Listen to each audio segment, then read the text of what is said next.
I had written called Era Post Rera.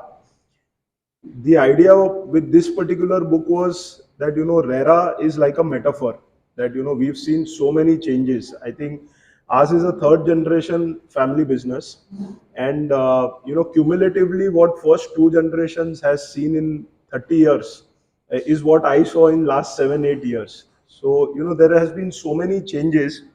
So the idea with this book was that Rera is a metaphor of all the changes that have happened in the sector in terms of business practices.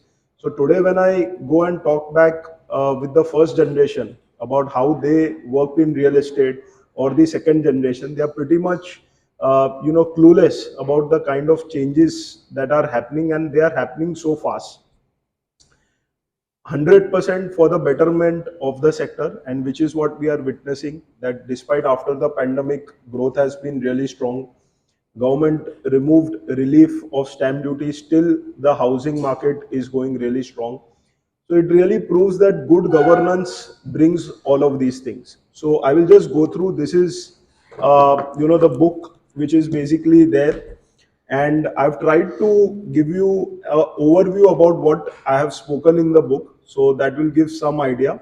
I'm a big fan of mythology, so I've tried to relate mythology with real estate sector and also provide some perspectives. It is always very difficult to talk to real estate professionals, real estate promoters on Rera, because this is what we do every day. Rera is 5 years old, so practically to bring some different content was always a challenge. So I've tried to bring some perspectives.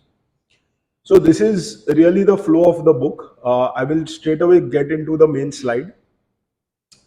So I've tried to really define who is a developer. So the problem was, a good architect thought that real estate was only about making buildings, getting approvals. So he went on to become a developer.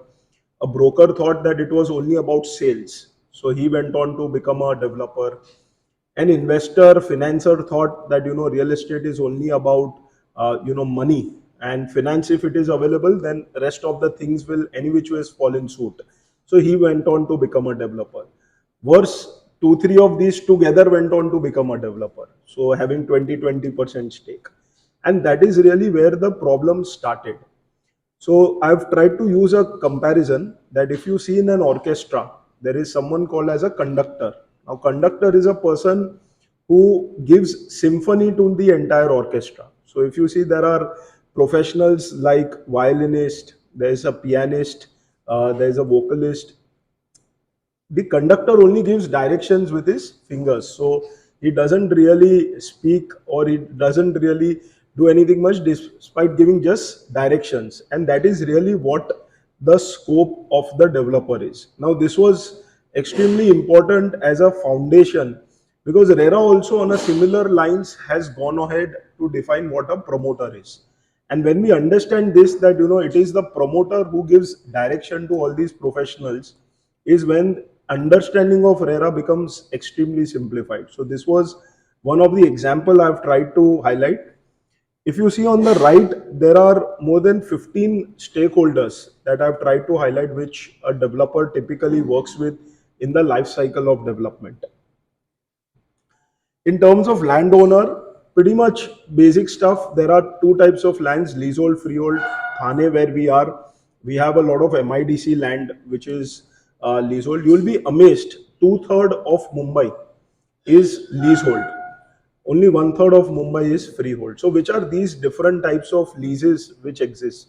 So, if at all you guys think of developing in Mumbai city, these are leases which will be very common to come across. Very important to note, each lease comes with its own set of preconditions. So very important to know what is the precondition of that lease. For example, you have BPT. BPT lands are not transferable nor developable. So suddenly you might get a proposal, South Bombay, extremely lucrative valuation, but land is BPT. And that is where the problem will start. You will not be able to have a clear title. You have estate. Estate owns a lot of land. So everything which is from virtually CST to Sion falls in estate. 90% of those lands. Some prime parcels in Dadar Shivaji Park, Worli also falls under estate. Collector. Collector for a long time did not have a favorable development policy due to a lot of licensing efforts of Credai Mchi. Collector finally came out with a policy to convert the land into freehold. So there is some premium to be paid, then that window stopped, and now we have a 2 year extension. Very important to note, especially for lands in and around Chembur, where a lot of collector layouts are there, a hefty premium really comes. So recently in the news, there was an article where society is demanding that if buildings are dilapidated, the premium should be halved from what they actually are. Mahada layouts are very common in and around BKC, Ghatkopar. So there are more than 10,000 acres of Mahada layout lands which exist, and they have a very unique policy where Mahada is only the planning authority as well as Mahada is the approving authority. So both powers, ownership as well as approval lies with Mahada. 33.5 is the section under which that development happens. Friends who are doing work in Navi Mumbai, Vashi would be familiar with SIDCO. Railways, interestingly, owns a lot of lands and accordingly even MMRDA. So a lot of BKC layouts actually fall under MMRDA. Very important to note what are the conditions of those lease, what are the transfer policies, what is the development policy, and what is the charges which will come at each point of time. Now, broadly from Rera perspective, there are, or generally from a deal perspective, there are four transactions: outright JV, JDA, as well as development management. Now, development management, particularly, I would like to speak. In my personal opinion and experience, it is a model which should be completely avoided. It's a very dispute-prone model because to start with, it looks very good. So landowner often or the developer who is giving his plot for joint development always overestimates the sales and underestimates the cost. And the one who's taking the project does exactly the opposite. So what DM tries to do is marry the two and says that it doesn't matter what the cost is. I will take a top line percentage. So on paper it sounds well, but from a liability perspective, you are as good as a promoter or a co-promoter. Your responsibility is there. Your margin is capped. Your control is very limited. So you can get terminated at any point of time. At the same time, there will be disputes, and there are visible cases where, for example, a prominent player like Godrej was the one who incepted development management model, started doing this. It was called as the asset light strategy to expand. So despite having huge land banks, they actually went about doing a lot of development management, and they stopped. The fun fact is that once they stopped, everyone started. So that is the issue with our industry, that we typically try to get into, and positions that we create today have an implication 5 years, 10 years down the line, and a wrong position can really set us back by at least 5 to 10 years. So we should be very careful about this development management model. In my opinion, a clear deal is much more better. Either buy the land, if you don't have the capital, share the area. Profit share also to some extent is a little litigative, but at least better than a development management model. Vastu. Now, whether you are a believer or not, this is something which the customer demands. And unfortunately, the knowledge is not that much. So we had the fortune at Credai MCHI Youth Wing to go to Hyderabad. So Hyderabad is a land of unlimited FSI. And it was very interesting to know that they are absolute Vastu believers. So to an extent, every room, every unit has to be according to Vastu. Fortunately, in Bombay, Vastu is not that big a fanaticism, but basics around entries, exits, etc. to be taken care of. At least at our business, what we try to do is inculcate basic principles of Vastu at the plan level.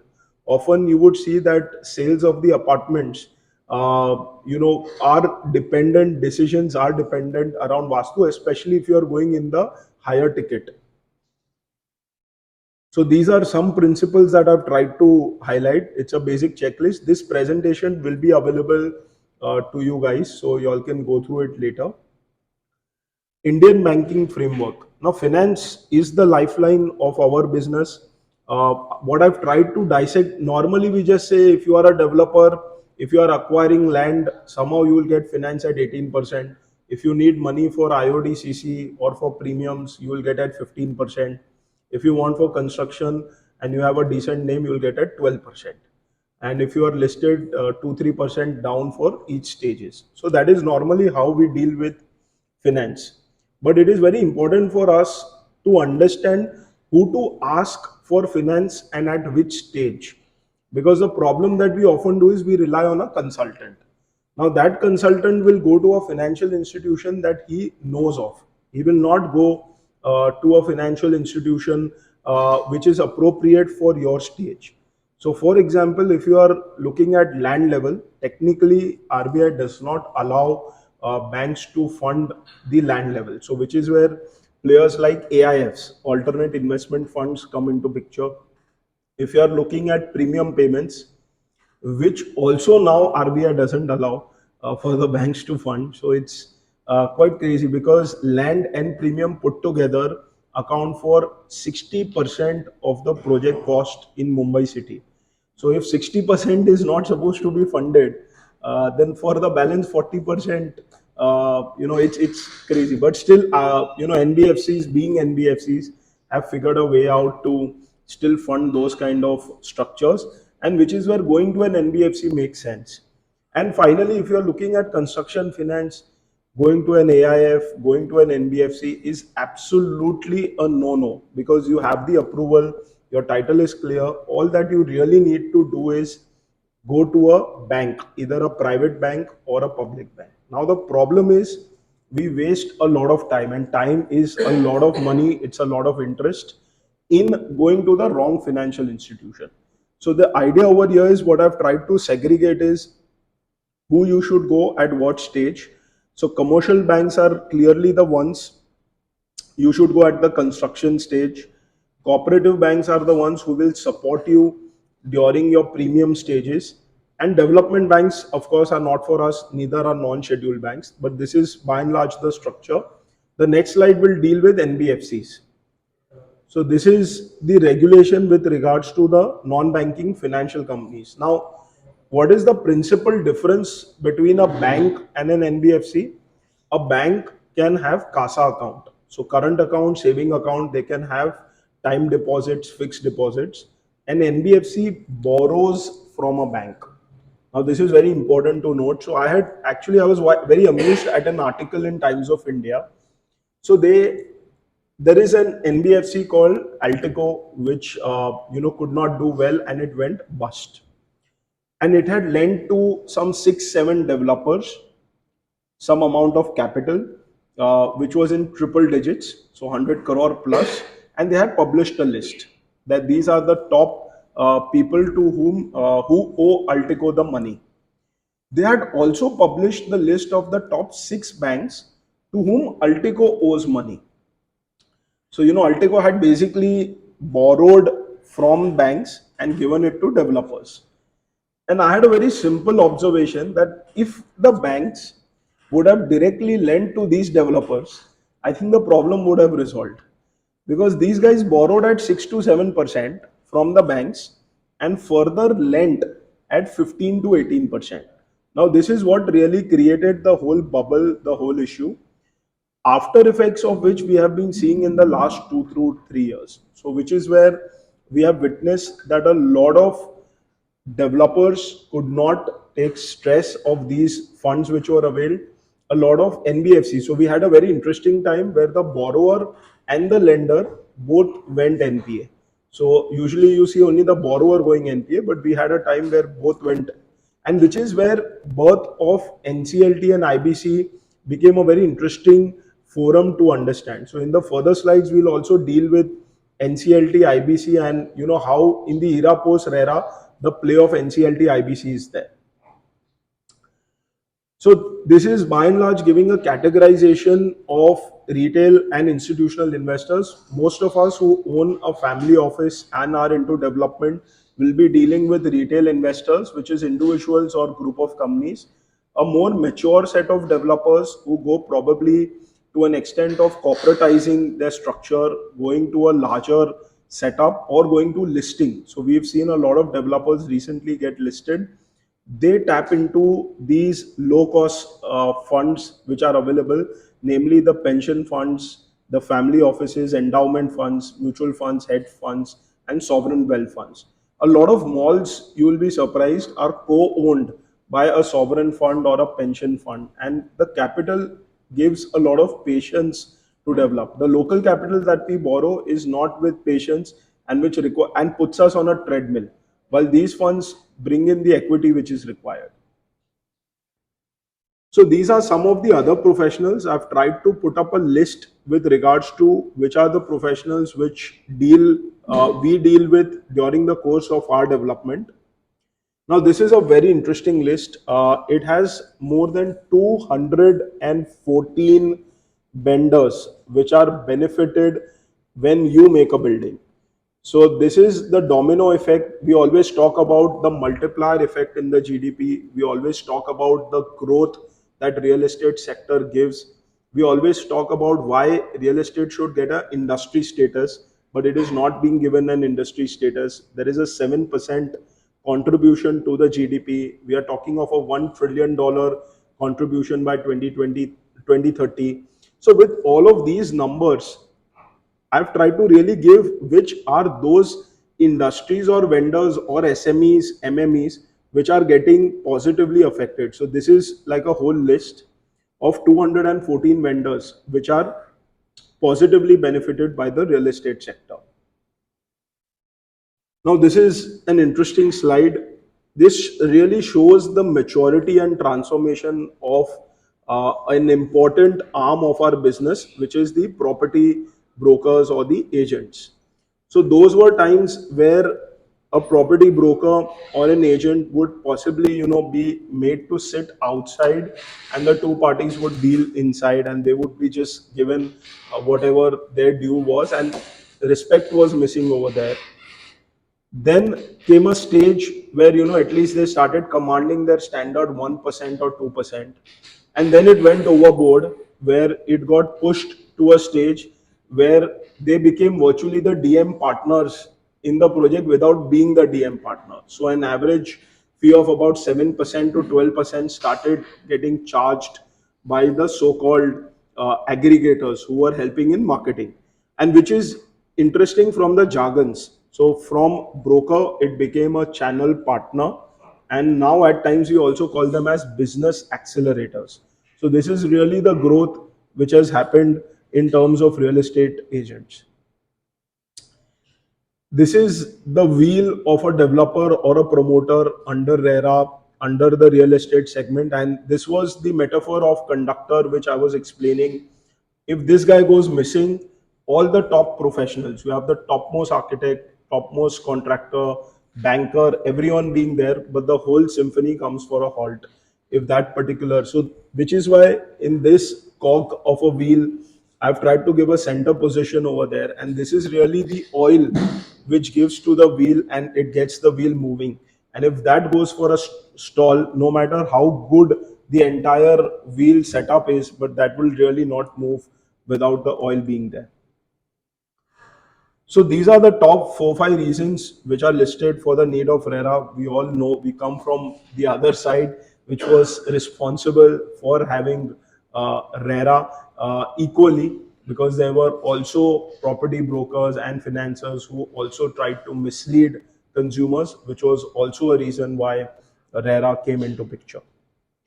Now, this is the mythology bit that I was talking to you all at the beginning, and this was one take that I've tried to give Rera, a Samudra Manthan. So, Samudra Manthan is a historic mythological event where you had the two sides, the good side and the bad side, and they were fighting for the nectar of life, Amrit. So here the example was that, Rera is that nectar of life which the real estate sector has got. But what has really that Amrit brought forth for the real estate sector? So transparency. So these are the 5 pillars which really Rera has brought forth: transparency, accountability, financial discipline, citizen centricity, and compliance. So I will just give you a gist of how this is happening. Although we ourselves, despite being promoters, have a lot of staff in our office who would be filling these forms. We'll be signing them, uploading indemnities. But going to a Rera website, putting the project number, and actually seeing on our phone or laptop that particular application is something most of us would be guilty of not having done. Same is the case with consumers as well as property brokers. There's a frenzy. They just ask for Rera number, but no one really goes to a step two of actually bothering to go through the project and its details. As part of disclosures, we have full transparency which we showcase, so there is everything which is put up.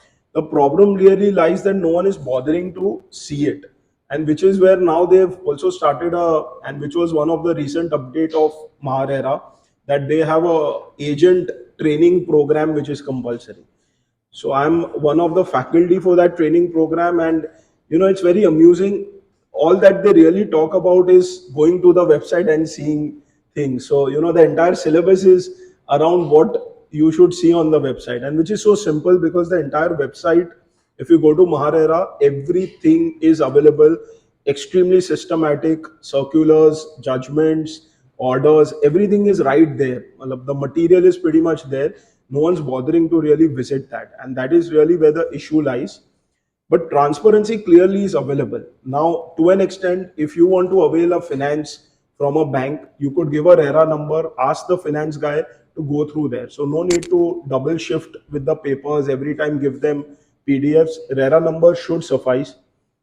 Accountability and financial discipline go hand in hand. I think clearly the objective was that the money gets stuck in that account and you are not able to misuse that particular funds, which is clearly the idea. Citizen centricity and compliance. So I think, and this was also a criticism of Rera, that Rera is so focused on allottees or home buyers that they've forgotten the landlord. In fact, if you see the original version, landlord was also co-promoter. Society was a co-promoter. So instead of giving them protection, they were made the, you could say, responsible for the process on which they had no control. Thankfully, that was amended and now they are not. But even today, redevelopment started with Mumbai. Today, we have three cities where redevelopment is there: Mumbai, Pune, and Ahmedabad. Soon, many more tier one cities will see redevelopment as a phenomena.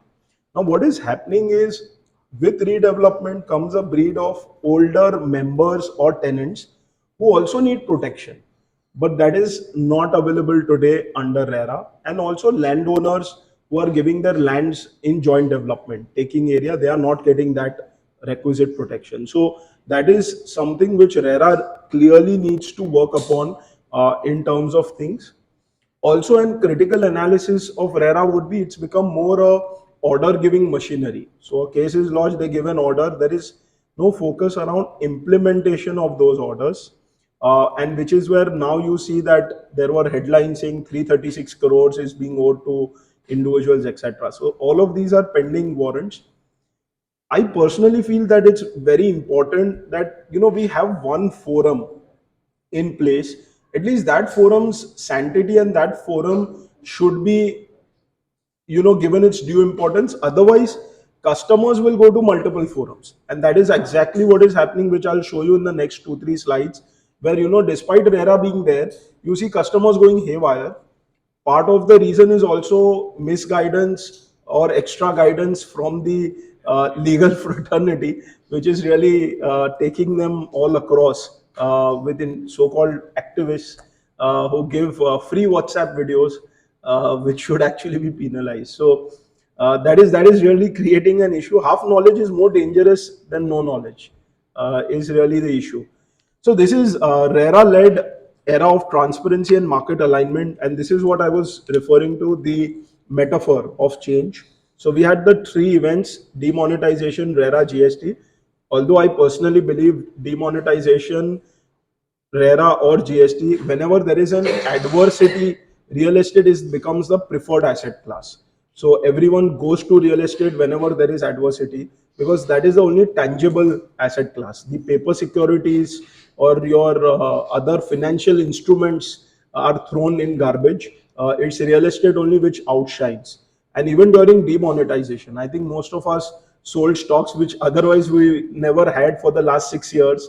and some units which were not selling at all also got sold. So I personally believe any adversity is the best time for real estate in terms of the sales or the pickup that the sector gets, and which is again witnessed from the pandemic. So the way real estate bounced back, it's clearly visible.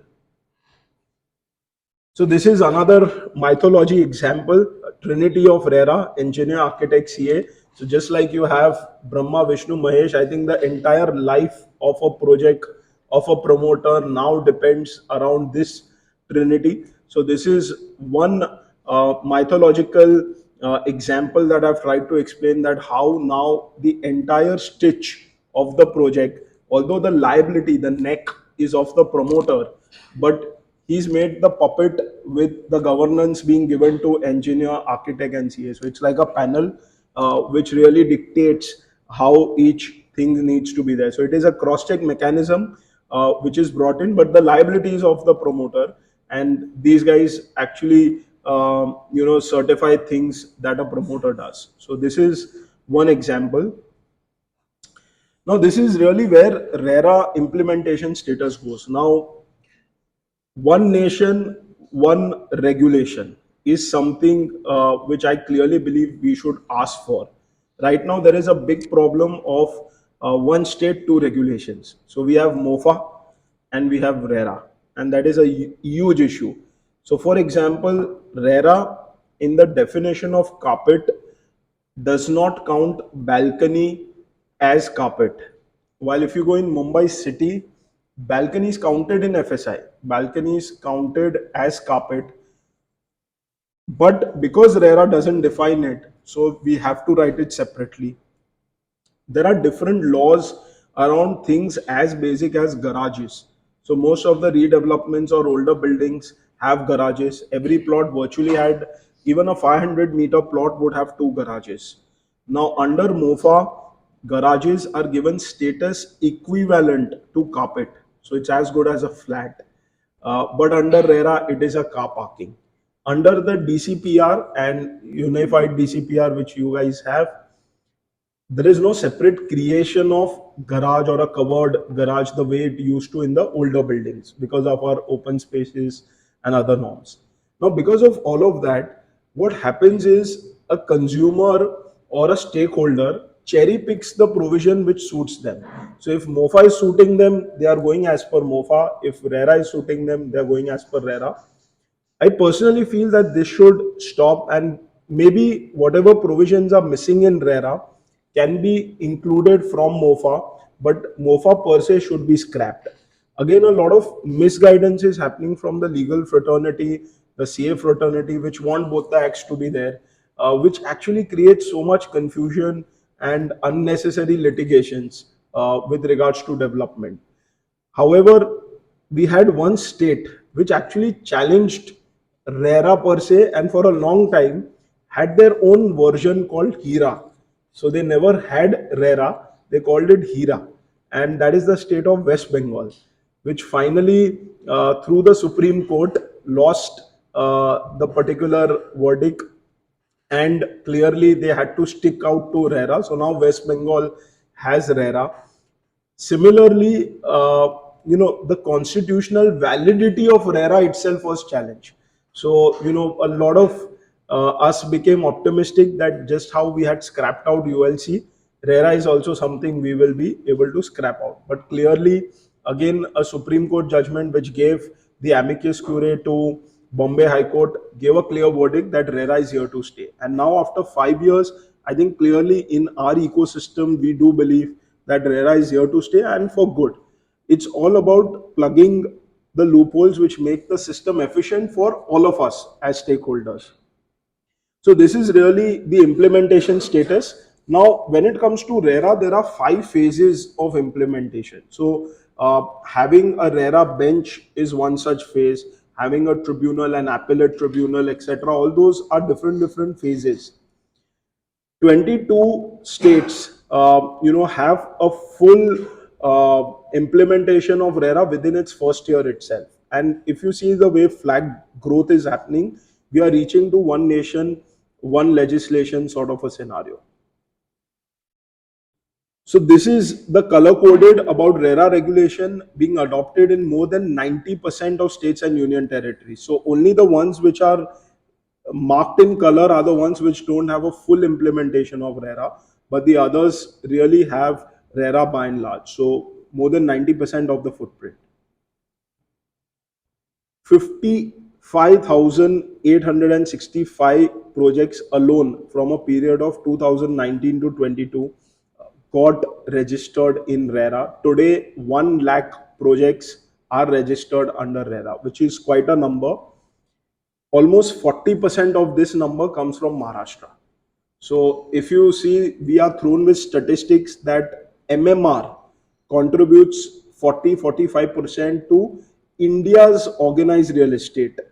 And if you really look at those numbers running back, even in terms of registered project at India level, Maharashtra is contributing 40%. About 50% of registered agents come from Maharashtra also. So if you really look at the maths, it's totally skewed around Maharashtra in terms of real estate. Within Maharashtra, of course, MMR is the center hole which controls 70%, and then followed by, of course, Pune, Nagpur, and Nashik. There are other states which are contributing fairly: Tamil Nadu, Gujarat, Karnataka, Telangana. All of these combined still are lesser than Maharashtra. So that is really how the stack goes. So this is the level, 5 levels of RERA implementation, what I was talking about. General rules, whether they are notified, establishment of regulatory authority, whether it's permanent, it's interim, establishment of appellate tribunal, whether it's permanent, not established, interim, web portal being there. So web portal is extremely critical. Maharera is a leading web portal in terms of other RERA. Adjudicating officers. So now these are the 5 stages which really constitute, and if a state has all these 5, then that would be considered as full implementation of RERA. Our understanding of RERA is only limited to RERA number being there or not, our project getting RERA number or not. And that went to an extent that there is a full blown scam at Kalyan Dombivali which happened, which only revolved around having a RERA registered number. So even projects which were developed, they wanted a RERA number. So they submitted some fraudulent documents after developing. Project is fully constructed on NA land, managed somehow, and now they've got a RERA number. So the level of KDMC scam clearly indicated the frenzy that financial institutions, brokers, buyers, everyone had on RERA number. And somehow RERA was also caught napping, if you ask me honestly. They didn't have a mechanism to backtrack the approvals which were being submitted. So their justification was that there are so many approving authorities. So you have an SRA, you have a BMC, you have a TMC, you have a PMC, you have a KDMC. So how do we verify? But in all earnest, these are all government authorities. Centralizing or having a mechanism, it can't really merely rely on indemnities. And while relying on indemnities, an entire region just submitted documents which they thought they could get it passed. So that was really the gist of entire. Now the issue is this entire KDMC episode also was not brought out very clearly by a lot of real estate influencers or real estate knowledge givers. The issue actually was about non-verification at the end of RERA. Now, what solution RERA had was they created a 6-month delay process in the entire thing. So then no projects were getting registration. And we see that today also. So, you know what Jitubhai was mentioning about 300 projects not having their RERA registration, number till now. It's all a lag which is now being created because of whatever happened at the KDMC level. So that is, and what I'm told is that is tip of the iceberg. So whatever those 166, 168 projects, that is just tip of the iceberg. The entire region and many more regions possibly have a far more acute issue with regards to RARE. And this is again coming in from a system that only the number is being checked. No one is really going behind the numbers. There was another frenzy where developers, listed developers, are doing pre-launch sales without a RERA registered number. And you know what is the loophole, or what is the law about the same? That a developer cannot do, but a property agent or a broker can actually market the project even if the RERA registration number is not there. So that's the fine law, and with which, because of course anything that a listed developer is doing is with advice, is with legal implications and a thought process. So the what they were mentioning was that is something is what not we are doing. It is being done by the channel partners, and how can we be accountable? Of course, Rera pulled up at least 8 such cases and have fined them and took them up, saying that this cannot be a explanation about what is happening, and that was being brought up. But that is the creativity which exists in the system, around this particular law. Mandate companies do the same. Yeah. They assume the developers. So yes, what you're saying is right. With regards to even mandated companies, I think they went a step further and they became the sales arm of the developers, and they going further manufacturing collaterals, materials, and doing pre-launch sales, etc. Even without getting, in fact, on one RERA registered number, also multiple projects, wings, phases were being run. So that was another issue which was coming in. With one bank account, 10 projects were being run. So for which account, which money is being withheld, and for which account, how are you transferring? So these are teething issues. We indeed are a very creative lot.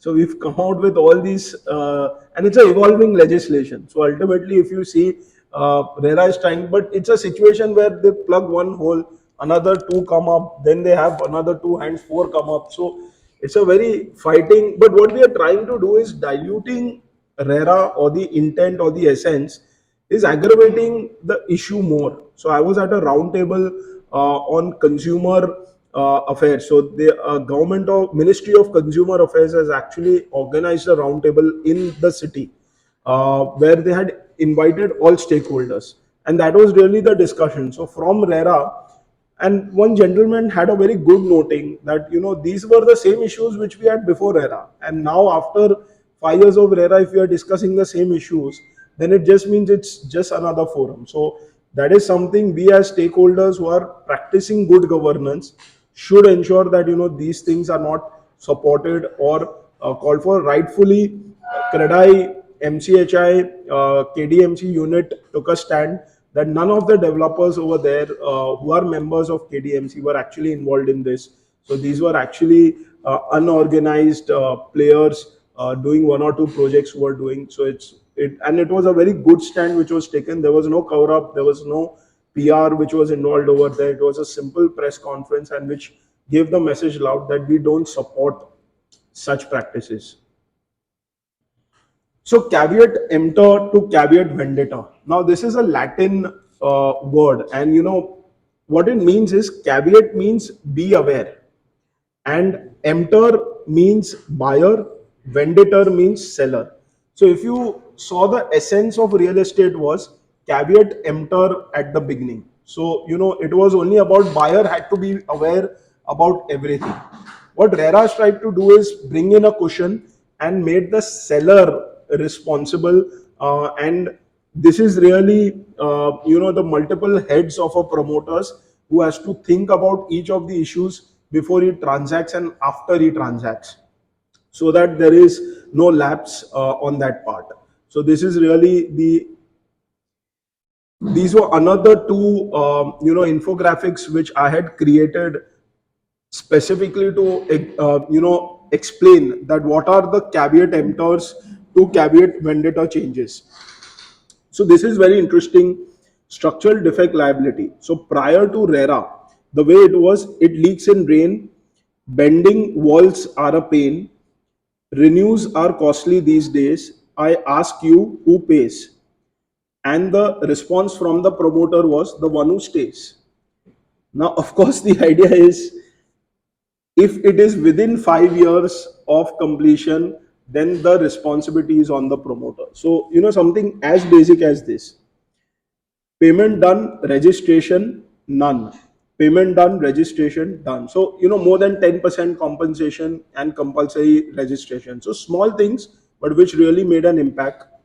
Completion certificate, occupancy certificate, prior registration to advertise market. Now, this was the clause of which advantage was taken off, that this was binding only on the promoters, was the interpretation which was given, which was not accepted. Adherence to sanction plan. So requirement of two-third majority for doing any amendment is a very good move, because people who booked an apartment saw a completely different building when it eventually came up, with more number of floors and a change layout. So I think this is a good welcome move over there. More caveat emptor to caveat vendetta, transfer of title. So OC is not the end of Rera. Giving conveyance and giving transfer back to the society really is the end. And which is what really the entire caveat emptor to caveat vendetta is. So the book actually talks about explaining all these concepts in a simple language through these infographics, through mythology, and really giving the essence of what Rera is. Traders to executors. Now, I think this is something at we must have witnessed, we must have taken over these projects, and we might know of the ones who are guilty of doing this. So, as a person who acquired a project, he thought, why do I take approval risk, financial risk, regulatory risk, sale risk? Rather, I would just do an MOU, give some token, and pass it off to someone else, take my area share and make two or three times and complete it out. So I think that transfer is something which is being called, and this really brought forth a league of traders. So who did not believe in executing real estate. They only believed in trading real estate. So they made real estate land a commodity. So where the idea was they're only passing the buck. And that is really something called for. So there is another infographic where a peasant is shown as a landlord who gives to a developer called Hopes Realty, and who talks all the big gyan, and then that guy passes off the project finally to someone who executes the project in lieu of some profit share or area share. I think clearly even MIDC has been calling out such things about transfer of development rights, and how one is responsible in Rera. If you have been awarded development rights, you just can't merely pass it off, etc. So this is really traders to executors. So Rera has clearly seen these traders stepping out of real estate. We still do have these phenomena happening. It's not completely out, but I would say in a scale of 1 to 10, at least 80% of this nuisance which existed. So where, I've seen societies make a scoreboard. So they used to write like 10 developers names over here, offers, area, rent, corpus, shifting brokerage, and portray a scoreboard that who is giving how much. And that is how selection of developers were happening, not actually going to sites, seeing what is the performance record, track record. So this really calls out that. Overview of Rera. So we of course know what Rera is, but it's really 10 chapters and 92 sections. So this is really what Rera covers by and large. This is part of the agent training program, which compulsorily now agents have to go through. They have to get a certification. After getting a certification that they've undergone a training, they have to give an MCQ exam. The reason I'm telling you so much in detail is soon, even promoters, client facing staff will have to undergo these exams. So there are associations, Credai, MCHI. No, we won't be asked possibly to go through these exams, hopefully, but yes, the sales team will have to go through, and which is quite, if you really ask me, it's basic, because insurance sector, IRDA recommends anyone who sells an insurance product should go through an exam. If you sell mutual funds, so AMFI has an exam which a mutual fund agent has to give. So something which is as costly as real estate, and there's no exam.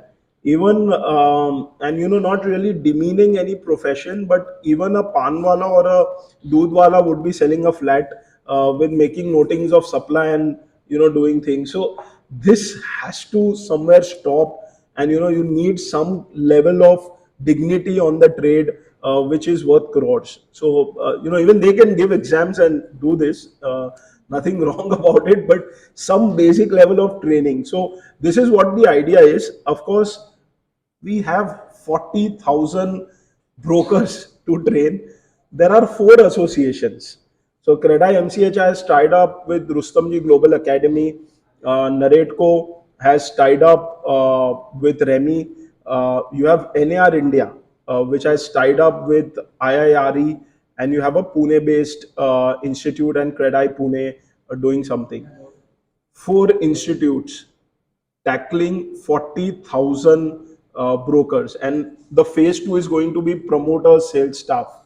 We have more than 30,000 registered projects. I don't know how this is logistically going to work out, but this is coming, and this is pretty much over there. Training program of 20 hours is the latest circular what mentions. After you undergo this training program, which can be physical or which can be online, one has to give an exam which is MCQ based, where one is asked 50 questions, each is for 2 marks, and one needs to answer 25 right without negative marking, thankfully, and one is given 3 attempts over there. If someone has the extraordinary talent to fail even 3 times, then one has to again undergo another training program and do this. So this is how the framework is. This is something which is happening at a big level at Maharera right now. There is a frenzy amongst agents to do this. They are not able to renew their registration because of this. So we are stuck with projects which are not registered. Agents are stuck with licenses which are not registered, and which is 50% contributing state to India's real estate. So that is what is happening at the macro level right now. Carpet to super built up. So this is clearly what we've all sold, what we've all done. No one knew where the magic figure of super built up came. Everyone had their own loading. If it was commercial efficiency, lucky number came out with every client. So this is something which, but unfortunately, I do see trades still happening on loading. So commercial properties or malls still talk of loading, IPCs still talk of efficiency. So that is still happening, but typically, and this is where the difference is: carpet of Mofa, carpet of Rera, balcony being there. So it's like a three-dimensional definitions of what carpet is, how it works, how it should be given benefit. So it's like a complex equation which has to be, which is created, and there is some BMC approval, there is MOFA, there is RERA, then balcony adds to the equation, and it's a whole lot of chaos which is happening. Built up, of course, which is there, and super built up. I've tried to give an emoji of a glass of a beer, where the content is here, and then what you really pay up for is less. There's another example which is of ruffle lace. So the price has been 10 rupees, but content, you feel more air. Like you just have to struggle to go down and to find the chips. So they play on grammage. And I think that grammage play is what real estate also did indirectly. So they said, we will give you a 1 BHK for 50 lakhs. Don't ask us how much square foot. Whether you have to walk to the bedroom or jump on the bedroom, that is not a problem. Whether your kitchen and bedroom are above or below, it's not a problem. So all these prison homes started created where there was a frenzy on pricing. So, and bankers also loved it somehow. Customers also initially on paper booked, but I think once they got built is where the issue came up. And it's very interesting. The same project which gets launched as luxury turns to affordable, and again becomes luxury. So how the cycle moves, they keep changing the banners. So that's how the sector really is playing out. Now this is a critical slide, which is where I feel, with consumers today, we every alternate day, I think there is a news cutting on some developer getting slammed, customer going to some forum. So which are these forums? So you have RERA, you have Consumer Protection Act, you have the NCLT IBC, and you have the Indian Penal Code. So I will take some time to spend on this slide, which will really explain the difference, where we are getting hit by what kind of a phenomena. So that is something which I'll explain. RERA, So one thing with RERA is because of the act, there is a section 79 because of which you cannot go to a civil court. You cannot enter into a civil arbitration. So that is not allowed. That is barred. So any project which is RERA registered, a customer cannot use the civil procedure code for remedy. So that is something that RERA provides for. No, I'll come. I'll come to that. So that is once you go against the appeal, you can go to the High Court. But to start with, RERA is the forum where Section 7 and Section 8, where revocation of the registration and obligation of authority with regards to these lapse projects is concerned, is taken care of. Now there is another act which consumers go to is called the Consumer Protection Act. Now, very interestingly, a allotee can go both to RERA and Consumer Protection Act at the same time, which is really not how the law should be, because you cannot go for the same problem to two forums. You are clogging the system. But essentially, that is what is happening. The pecuniary jurisdiction is district forum is 1 crore and below, state commission is up to 10 crores, and national commission is above 10 crores. So most of the matters go to state commission usually, which are above 1 crore and below 10 crores. So now the difference between RERA and consumer protection is, in RERA, you have to be a person as per the section 2ZK of RERA definition. Within consumer, that definition doesn't apply. So in Consumer Protection Act you have a wider coverage. Housing is considered a service, so any deficiency of service you can use Consumer Protection Act. And this is where lawyers are really taking clients for a ride. They are making them go to both forums, consumer, and which is why of late you've seen a lot of national consumer orders coming in real estate sector. So what is the solution to this? In my mind, and this is something which was also discussed as a solution during the roundtable conference, was conciliation. Now, as Credai MCHI, Thane unit, all other units, as well as the main body, we have conciliation benches. The idea is before the problem reaches a litigation level, we do mandogris. And I think that is clearly the only way that this matter will remain within the industry and resolve.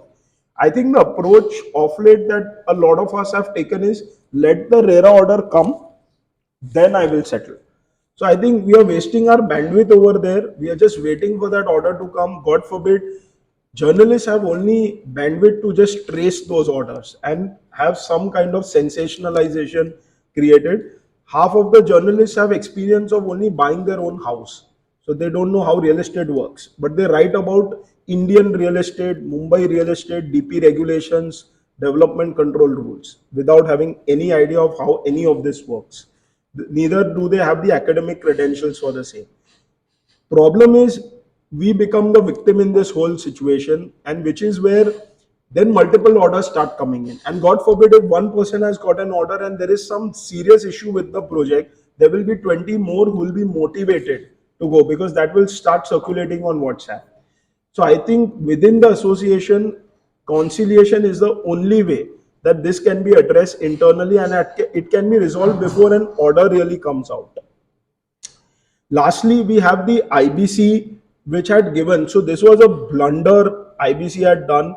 They had given home buyers a status of financial creditors. Every home buyer individually woke up, went to NCLT IBC that I want to make this developer insolvent. He's bought a 25 lakh rupee home. That developer is worth 10,000 crores and he's filing insolvency proceedings. That proceeding is rotating on WhatsApp. So somewhere by the evening, all bankers who have lent that developer 4,000 crores are jittery that this developer is going insolvent because he can't handle 25 lakh rupee customer.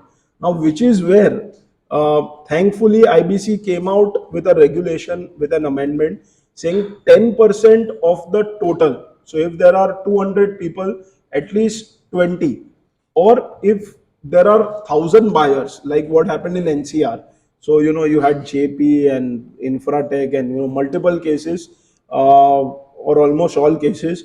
100 home buyers minimum are required, they need to form a joint application, and only then they can go to NCLT. So thankfully, NCLT IBCs drew some sense, and now that has stopped. Otherwise, every now and then there were these NCLT orders, but you have a major issue of Consumer Protection Act, which is staring at us. Lastly, we have Indian Penal Code. So that is also has come as a nuisance. While the Civil Procedure Code is temporarily kept out of question due to Section 79 of Rera, you have the criminal complaint of Indian Penal Code, which can create an issue, and there are FIRs being lodged on developers for cheating, forgery, left, right, center, depending on what police station wants to take what action. So IPC is major issue. So from allot in the name of allottees protection, these are the four sections which we need to be aware about. Conciliation, to my mind, is the best solution to all these four. But otherwise, by and large, RERA, Consumer Protection Act, IBC, and your Indian Penal Code are the four remedies which today rampantly are happening at the allotee level. So this is really more a comparison between what is the difference between RERA, Consumer Protection Act, and IBC, and who can go where. And this is the last section with regards to the book, which talks about the complaints. Now, with regards to complaints, once you filed a complaint, you go through the adjudication mechanism, you are referred to the conciliation bench. If thankfully the conciliation order is resolved, then the matter solves. Else you come back, you get a judgment, you're not happy with that order, you can file an appeal. Any which ways, either of the parties do file an appeal. You're not happy with the appellate authority, then you go to the Bombay High Court. So, there is again a time overrun which is happening in each of these processes. Thankfully, each of these are time bound. So, within 45, 60 days, these orders need to keep coming, keep going. Media has taken very harshly on Rera on this, saying Rera is a toothless tiger.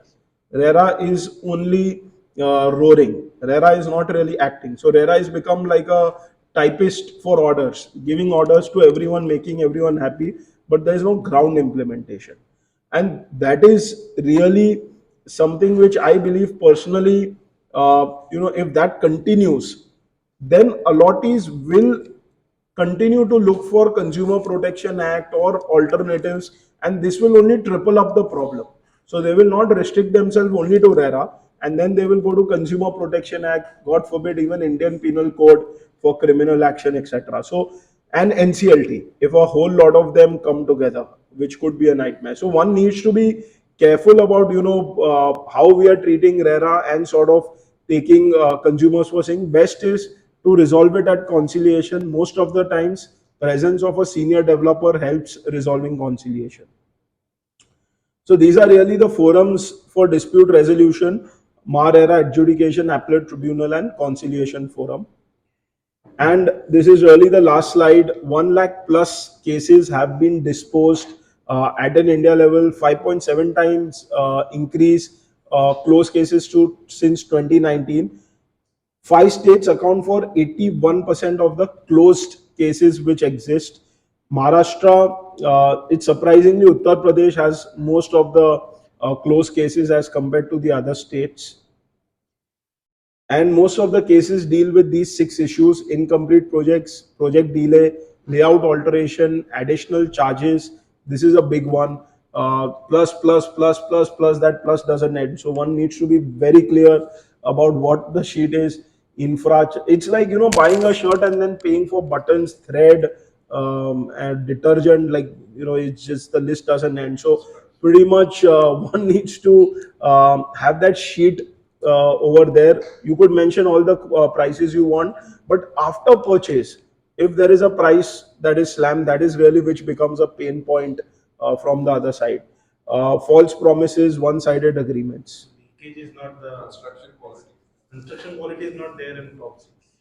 Somehow I think they take it for granted that we've got a roof, so that is enough. I think structural liability, defect liability is still not so exercised. People are still bearing over there, but these came across as the major issues at the RERA level. So this is probably where things are. And thank you for your time. We could have quick interactions about whatever questions you all have, thoughts you all want to exchange. Any discussion on real estate is always welcome. And these are some of the other 16 books that I've authored on real estate, right from digital real estate, alternative real estate laws, facility management. So what I try to pick on is different topics within real estate and pen down thoughts on them, made it simplified for a layman who wants to understand a particular topic. At Credai MCHI and at Credai National, I look after research. So a lot of reports that come to you, statistics that come to you, are usually from our committee. And what we also try to do at Credai is form a narrative. So a lot of press releases now, we are not only giving emotions, we are not giving only statements, we are backing it up with numbers. So we are just not saying we influence the Indian economy. We are saying these are the 214 vendors who get benefited when I make a building, and which is why you need to give me an industry status. So we are trying to create a narrative, we are trying to create a proposal backed on numbers. So we are showcasing, yes, this is the strength of Maharashtra. So if you dampen Maharashtra real estate, Indian real estate goes for a toss. Sitting in Delhi, you can make a statement that you want a $1 trillion real estate contribution in 2030, but if Maharashtra is sneezing, Delhi is going to get cold. So these are numbers we try to put across, through Credai MCHI, through Credai National, and the different forums that the leaders often go to. Being a PhD, this is something which I'm passionate about. Otherwise, I do buildings in Bombay, specifically Island City is where I stick to. I think Bombay is way too complicated. We have like 30 different ways of doing buildings. We have 6 states within Mumbai itself. So, if someone's doing Thane, stick to Thane is quite good. I've often seen people trying to jump across and make a mess out of it because the rules are so very different. The fine print is so different. So we've stuck to South Bombay, we've stuck to Central Bombay, and very focused. We're not moving even to suburbs. Earlier we were all across. We did something in Mulund, Parla, and whatever's coming to office we were doing. But then we said that this is not really how it should be. So I think real estate day by day is becoming a micro market business. And I've seen players who are fantastic in their micro market. Like they don't want to leave it. I know at least 5 developers who are fantastic in Kharbandra, Santa Cruz, and they will only do Kharbandra, Santa Cruz. They will not jump to a Juhu. They will not go to a Worli. So those are trends which I've observed on the real estate scene. But of course, there are players who are coming from different states, to Bombay. There are players who are going from micro market to pan Bombay. There are players who are still wanting to go the listing wagon. In listing, you have two. You have the major board and you have the SME board. So there are also players who believe that by listing they can wipe out debt overnight, replace it with public equity, and still wanting to go for listing. So there is a lot of interesting activities that are happening. REITs is a very interesting phenomena which has come. We've had 3 REITs, both two of which were backed by Blackstone. So we had the Embassy Blackstone REIT, we had the K Raheja, Mindspace REIT, which was again backed by Blackstone, and we had the Brookfield REIT. What I also believe now is we'll have a Panchsheel Blackstone Satwa REIT. So that is going to be the Asia's largest REIT.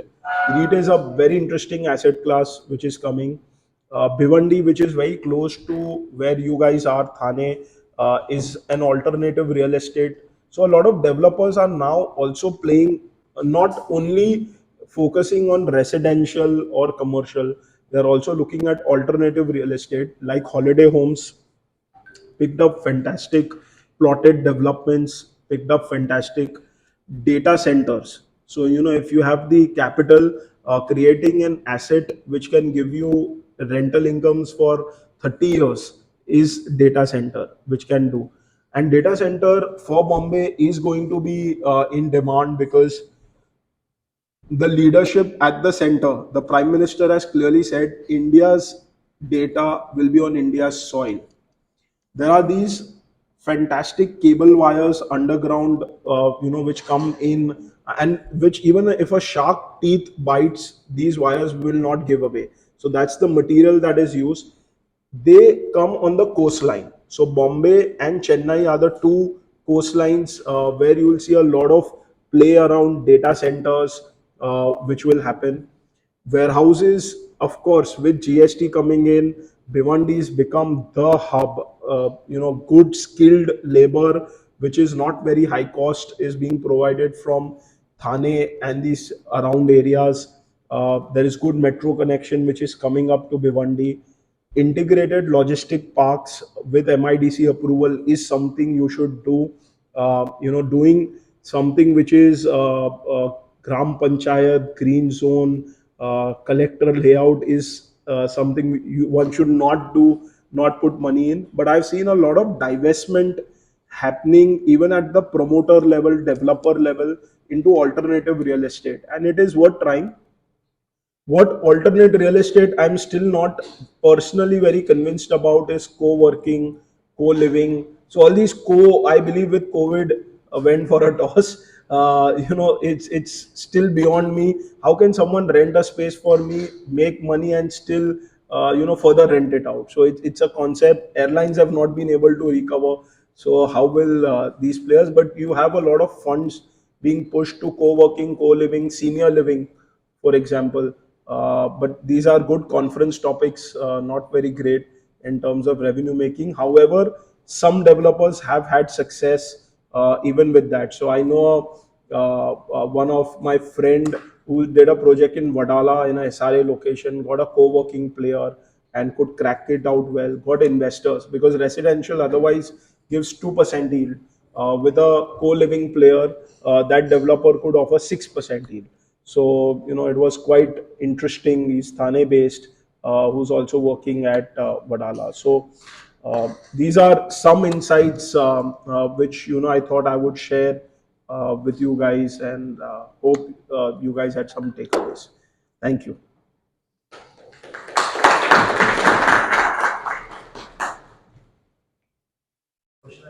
Yeah. Whatever thoughts are there, you guys can share. Rera earlier, he came with the model allotment letter. Now the model agreement also has come where even the property agents are listed as stakeholders, but in the Rera website that particular agreement is not to connected. So, but there is no clause where in the agreement which says that if a developer defaults on the Rera timeline, there is a penalty that the Rera imposes on the developer. But the customer goes by his agreement, the, on the daily with that agreement. So in that agreement, there is no any standard clause that if he exceeds the timeline, so much will be the penalty across developers and across geographic limits. This should be included because I don't see many of the developers putting that in. Thane, I know only one developer who frontally puts it and who explains to the client. So, yeah, good question. I think Developer, you do that. there are Putting the penalty or interest. So there are two parts to the question. One is there is a penalty, there is a interest, there is a compensation which has to be paid in case if there is a delay which is not justifiable, which is wrongdoing on the part of the developer for no other force majeure or such reason, and he needs to compensate. Now the point is whether that is included in the agreement or not. It is the right of the consumer to get it purely because the project falls under the ambit of the act. Yes, what is happening is because it is not in the agreement, the consumer possibly is not aware that he should be claiming in for. But a lot of time it so happens that if he's committed a timeline of say 4 years to get the project, and if it's the sixth year, and there's no logical reason to know that why it's the sixth year, he would often very naturally ask for compensation. Then what happens is what should be the percentage, or what should be the amount of that compensation. which then again goes back to the act in terms of standards. So in conciliation, for example, I do track a lot of these conciliation benches. People come up with fantastic numbers in terms of what they want as compensation. So and then we have to really tell them, boss, this is the law, this is what you can get maximum, please, whatever you are saying, this is not possible. So that is one part of it. The second part is the model agreement. So yes, there is a lot of talk around model agreement. Now Rera is extremely beautiful. The way they've designed is we have a central act. So Rera is a concurrent list item. So there is center which has jurisdiction on real estate. There is also state which has jurisdiction on real estate, which is why you will see that a MOFA also exists and a Rera exists. MOEFCC is a central act, but you have CRZ is a central piece, but you will have the DCPR, which is a local body norm. So it's a very beautiful instrument of federalism where you have both the center and you have the state who's governing it. Now, what Rera is trying to do is at the center level, they've propagated Rera, then each state is adopting their own version, which is Maharera or Gujarat Rera, etc. Now, they've given a model agreement, very well knowing that each state, each city, each district, each micro market will have their own specific need. But what is required of one is that if this is the model agreement, these are the deviations I want to do from model agreement. I need to take a pre-approval from Rera before I register the project, that this is what is going to be my standard agreement going forward. If I'm granted that approval and if that doesn't violate the law per se or it's not bending out the law, then that is an agreement I can continue forward with regards to things. Yes, there is now a talk that there should be certain clauses which should not be compromisable. So, come what may, this clause XYZ should remain. So, that is a discussion which is ongoing with RERA with regards to which are those clauses which you can't disturb, and that is really where the consumer Grahak associations and other stakeholders are stepping in, including brokers. So brokers through NAR India are saying we want safeguarding of our brokerages within. So you are levying penalty on us, but what about our brokerages? So we want safety of that in the registered agreement itself. It is there now. So yeah, now they have given a clause which can be written over there. But again, the question is whether you can carry it forward in the model agreement or not. And despite that clause, what is the remedy? It can't be that the brokerage is 5 lakhs and the cost of recovering that is 3 lakhs. So whether will the broker litigate or do his work? So those are questions, but of course we are moving in the right direction. Model agreement is a good one in terms of standardizing the agreement. What I strongly feel is RERA has missed out on bankers, financial institution. RERA has missed out on bureaucrats. A major reason why we lapse on the project is because the approving authority is not giving the approvals. We've seen so many cases in Thane, in Bombay. There is a flamingo which comes and real estate in city has to stop. There is waste management issue, real estate has to stop. Coastal zone management authority collectors are not doing their work of forming a coastal zone map. Real estate CRZ NOCs have to stop. So this kind of jurisprudence that exists, and they are not brought under the ambit of RERA. Today, for getting a simple IOD, we need 40 clearances. Why you can't have a single window clearance where I apply to my file and I just put out the compliances? Maharashtra doesn't have, Gujarat has. Gujarat has, they have mapping of the plots, etc. So the point is, this is one stakeholder which continuously we harness with RERA should be brought under ambit of RERA. Second, in my opinion, where RERA is big time missed out and which I believe should be highlighted is financial institution. I don't think anyone has bargaining power on the loan agreement that you share. What all do they write? I mean, if someone would have read that, never in their life they would be able to take a loan. And they write in font 6, they write in font 5. The best part is between three banks, you will have three different loan agreements. So why not have a model loan agreement for home? And this affects home buyers. Today, home loans is such a big market. So why not have a model home loan agreement? Why not have a model project finance agreement?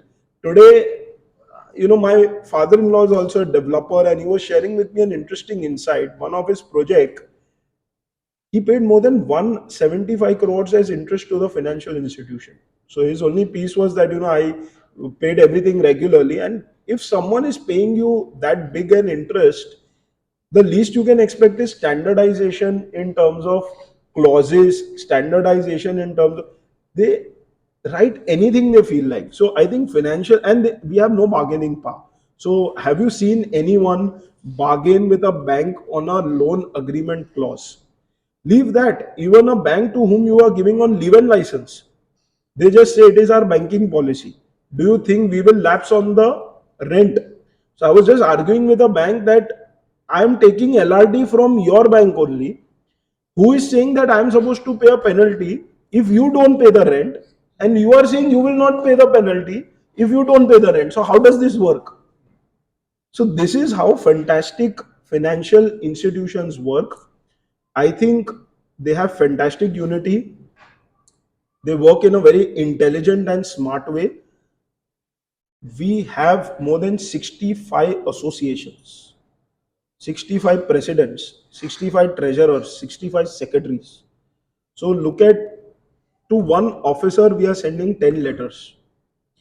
So this is where really I believe we should all come together and literally have a balance with the financial institution. I think that is affecting us much more than anything else with regards to the sector. And financial sector is, during the pandemic they did not give waiver, saying that this our business is to provide interest to fixed deposit holders. So if you ask us to take a hit on the interest rate, how will we provide to the senior citizens? How many percentage of your fixed deposit is with senior citizens? Not even 20%. So the whole piece is that while everyone was cooperating, and these same bankers wanted a reduction of rent in the premises that they took. So very interestingly, we said then give us the same in the loan that I've taken from your bank only. So this is, and we don't realize this, but the kind of hit that the financial institution or the dent that they make on us, whether it's giving home loans, whether it's giving project finance, whether it is taking a premise on rent, it's incredible. And Rera has missed out on that. So Rera is not only for allottee and promoter, Rera is for the real estate sector. So both Gautam Chatterjee and Ajay Mehta proudly say Rera is the only legislation which is for the real estate sector. But are we envisaging a real estate sector without a banker, without a yeah, exactly. So, that is my understanding, and I believe these bureaucrats as well as the bankers are the two pieces, if aligned to RERA, will make the mechanism much more fluid.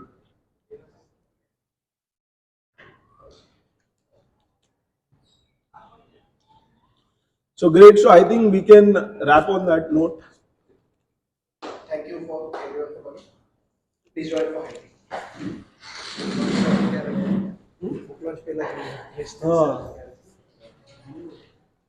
हाँ, तुम्हारी